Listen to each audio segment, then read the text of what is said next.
Okay, while Richard and Afi are still with us, I want to quickly bring in our colleague Abigail as well, who's been tracking this historic visit. Abigail, talk to us about the excitement, how palpable really it is as we're covering this very momentous occasion. The King, of course, meeting with these young children, and they're expected to remember this for their lifetime and continue to share these stories of shaking hands with the King and the Queen.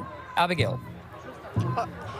Absolutely. No doubt those who meet the King up close, especially these students, will remember this for the rest of their lives, really. You know, I have spoken with people who were in a similar position decades and decades ago, meeting the Queen when she visited Canada, and still talk about those memories that they hold with them for the rest of this life, for the rest of their lives. For those for whom this is such an important event, it's finally here. And, you know, I was speaking before about some of the that nervous excitement about getting everything right, and now is the time where that has all played out, and we're seeing the King and Queen having these meetings and getting up close and getting a chance to have some FaceTime with these people, as you and the experts that you've had on have just laid out.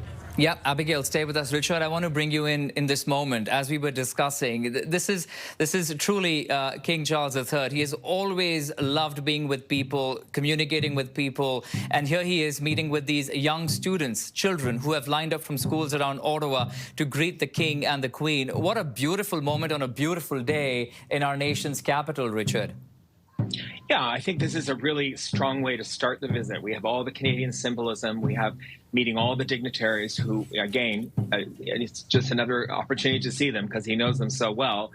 You know, he was, at the end of that line, there was also a drum circle where they were probably playing an honor song to honor his arrival. Again, we know the relationship is fraught with Indigenous people, but at the same time, there's a deep respect between the Crown as an institution as the treaty holder with Indigenous people. So they are very prominent on these occasions. And let's remember, the Governor-General of Canada herself is an Inuit, and she is doing all of these introductions. And of course, we see people with orange shirts. Yes. At the end, of course, reflecting the reconciliation issue. So you have all the different aspects of the Canadian political state and the Canadian situation in evidence in this. And it's very significant that enough thought has gone into this to make sure that there's people at the airport, which is not entirely easy to get to in Ottawa, to make sure that there's a warm welcome between the people of Canada and the King, because it's not just about the government, that his relationship is directly with the people of Canada as their sovereign.